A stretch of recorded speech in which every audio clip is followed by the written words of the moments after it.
去，去你打，这叫你去，打我开呢，打我把 baby 开呢，那咱不老背嘞，俺让背嘞，办哪边呢呀？俺让们背上背嘞，俺让，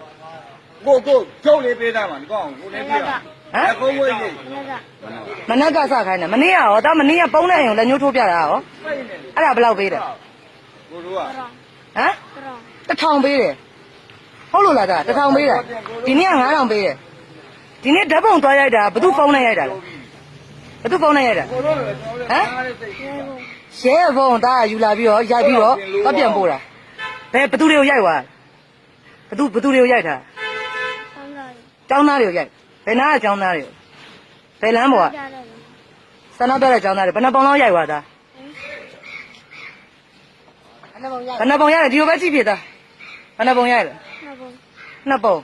俺们那边那的，大家讲眼里去的，俺路没路啊，对啦，对啦。大姑那这帮也比如爱风，不嘛多补了，不嘛多补了，冇白两多补了。都是人呐，大不路标比开呢，都是风背的，风不路背了嘞，风不路边了，背不标了嘞。边了背，背不上背没，大不嘛你了，啊？两把白的，你把人没去了，你把人没去。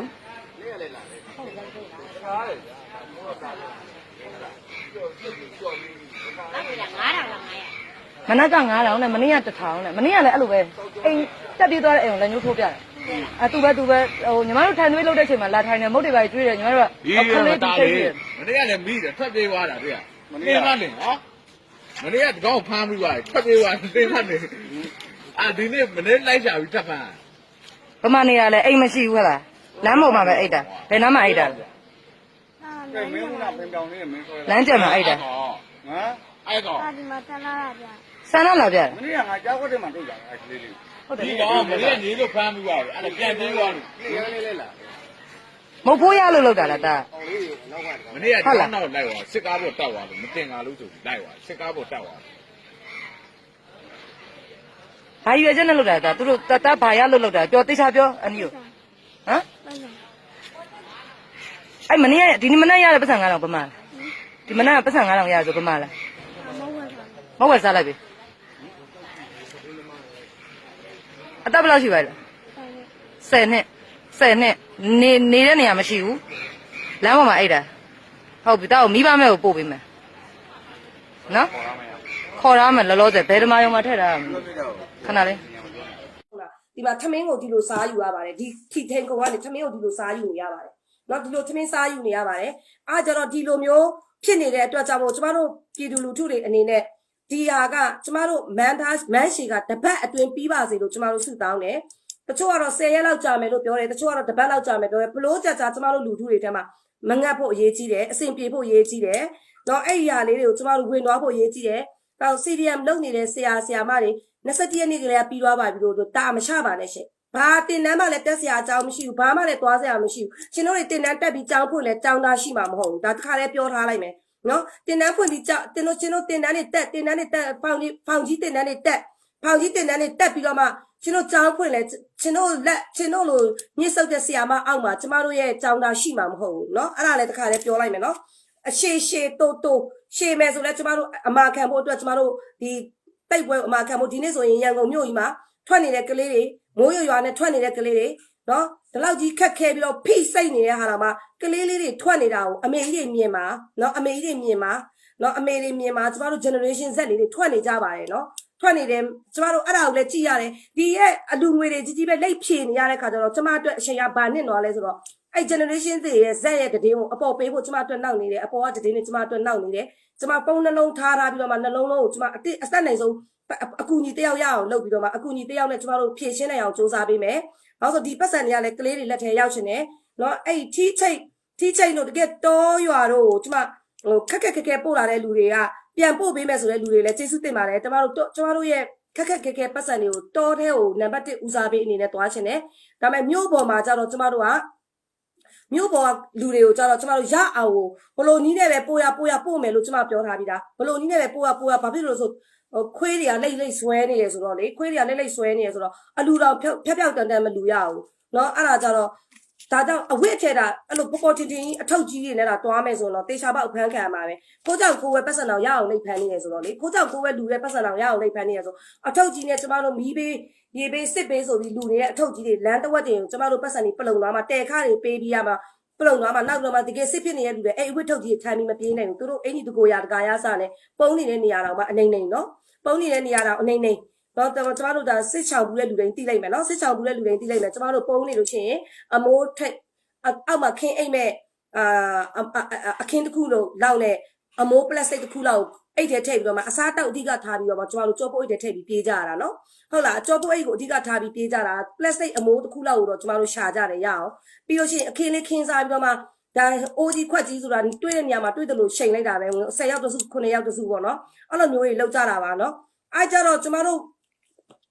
့ဒါကတော့အလူကိစ္စကိုအမြန်ဆုံးပြောလိုက်တယ်ဒုတိယအနေနဲ့ကြတော့ဖန်ခံထားတဲ့ဆရ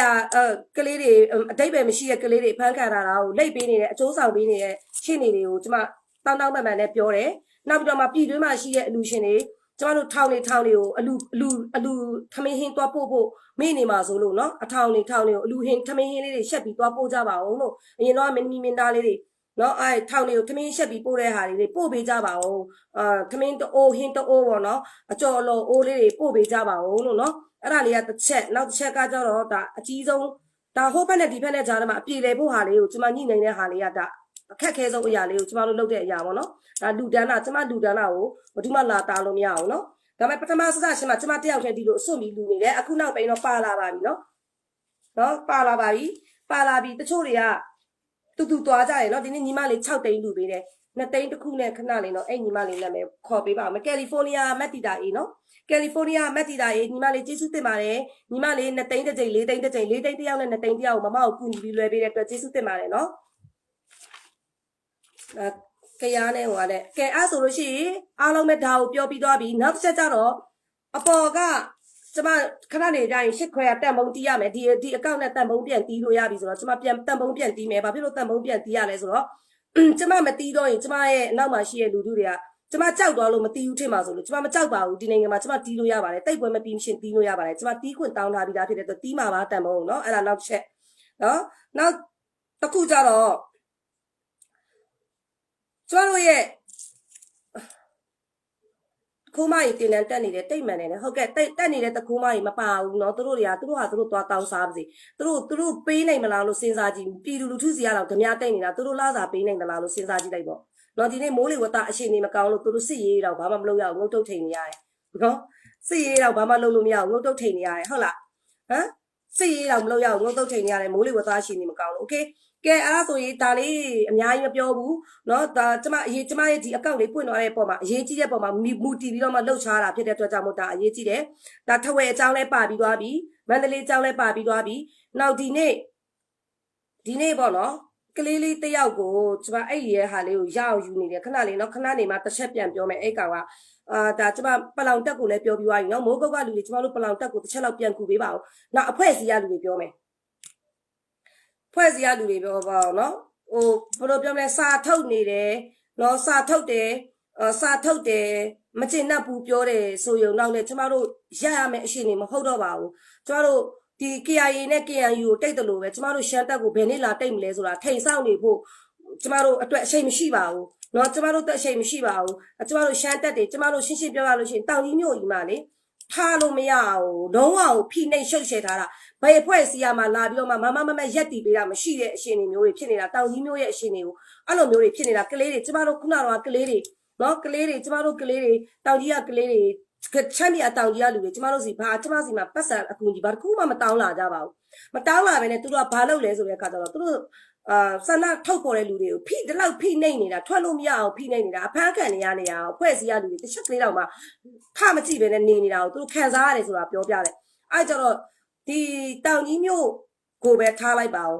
းနော်နမ်ဆမ်တီပေါ်တီပင်လောင်းအဲ့အနောက်ဘက်ကိုရှိနေတဲ့ပင်လောင်းအနောက်ဘက်ကိုရှိနေတဲ့ရွာတွေမှာဖြစ်ပြနေတဲ့ဟာတွေကြတော့အဖွဲ့အစည်းတွေနဲ့တာဝန်ယူပေးတင်ပါတယ်လို့ကျွန်မကျေးဇူး တင်ပါလေဘာလို့ဆိုအဖွဲ့အစည်းတွေအနေနဲ့လဲဒါကျမတို့တင်းရင်သားတွေအတွက်ဖွဲ့စည်းကြတဲ့အဖွဲ့အစည်းဆိုတာကျမတို့လိုက်လဲယုံကြည်တဲ့အတွက်ကြောင့်မို့သူတို့အလားကိုကျွန်တော်တို့ကတော့သူတို့အလားကိုထိန်ဆောင်နေမယ်ဆိုတဲ့ပုံစံမျိုးနဲ့ပြောနေတာတွေတွေ့ပါတယ်အဲ့ဒါလေးကိုထိန်မဆောင်ကြပါနဲ့အနည်းဆုံးပေါ့နော်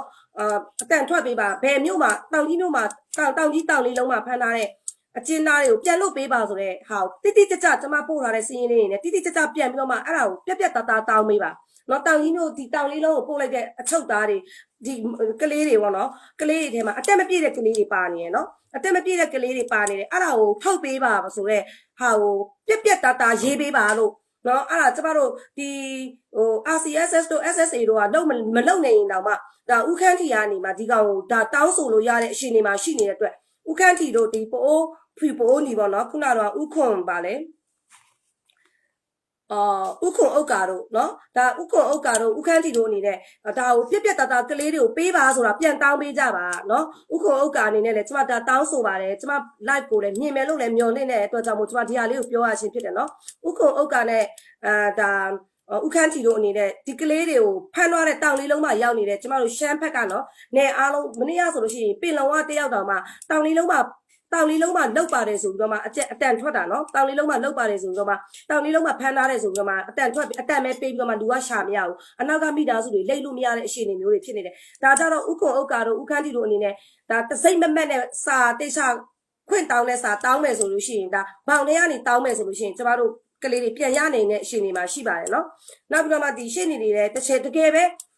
လွတ်ကင်းဘာမှမရှိတဲ့ကလေးတွေကိုအတလွတ်ကြီးဖမ်းနေတဲ့ဟာတွေကိုလည်းပြန်ထုတ်နိုင်မယ်လို့မျှော်လင့်ပါတယ်နော်အဲအကြောင်းရှင်းနေတွေလည်းတစ်ချက်လောက်ပြောမယ်နော်မိရထား CDM ကိုဦးစားပေးပါဟုတ်ကဲ့အဲ့ဒါကိုပဲဦးစားပေးပါတယ်ကျွန်မစီမှာအများကြီးပါကျွန်မရထားပြီးပြီနော်တချို့တွေကိုကျွန်မရထားပြီးပါပြီတော်ရထားပြီးပါပြီဘာလို့ဆိုမိရထားဝန်ထမ်းတွေကတူတူဝန်ထမ်းဌာနမှာမရှိတော့တဲ့ခါကျတော့ကျဲသွားကုန်ပြီဘယ်တို့ရွာပြေးတဲ့လူကပြေးကျဲသွားပြီးတော့မှမိသားစုကတနေရာယောက်ျားဝရမ်းထုတ်ခံထားရတယ်နည်းနည်းကြီးသွားပြီဆိုဝရမ်းထုတ်ခံထားရတယ်မိန်းမနဲ့ကလေးတွေကြက်နေတယ်အဆက်တွေရတယ်နော်ရတယ်ဝင်လာတဲ့မြလူကိုတော့ကျွန်တော်အကုန်လုံးအဆက်တွေရတယ်ကောက်လဲကောက်ထားတယ်တွင်းနေတယ်ကျမတို့လုံနေတာ wifi စုပ်ပြတ်တက်နေတယ်တို့တွေနီးမျိုးစုံနဲ့ပိတ်နေတယ်ကန့်တက်နေတဲ့ wifi နဲ့အလုပ်လုပ်ရတာဖြစ်တဲ့အတွက်ကြောင့်မလို့ကျမတို့နည်းနည်းလေးအစနည်းနည်းလေးဒီလေးဖြစ်တာလေးတွေတော့တီးခတ်မေးပါနော်ဒီလေးကိုဖြစ်နေတဲ့ဟာလေးတူးခတ်မေးပါဘလို့ပဲဖြစ်ဘလို့နီးနဲ့ပဲဖြစ်ဒီအခြေအနေတောင်ရောက်လာပြီးဆိုတဲ့အခါကျမှကျမတို့အဆုံးသွားဖို့ပဲရှိပါတော့တယ်အခုဆိုလို့ရှိရင်ကျမတို့ပြောတယ်ခဏလေးရက်လိုက်တာနဲ့ကလေးတွေဆွဲတာကုန်နေပါပြီဆိုတာမှန်ပါတယ်ကုန်မှုနီးပါဆွဲမှာကုန်ပြီးငိမ့်အဲ့ဒီထဲထဲမှာရှိနေတဲ့လူတွေငိမ့်မယ်မထင်နဲ့ကျွန်တော် Facebook ပေါ်မှာမရေးခဲ့ဘူးလို့လားမထင်နဲ့ရေးခဲ့တဲ့လူတွေကုန်လိုက်ဖမ်းပါပဲဖျဲချောက်တာမဟုတ်ကျမတို့ပြန်ကိုလောက်ရ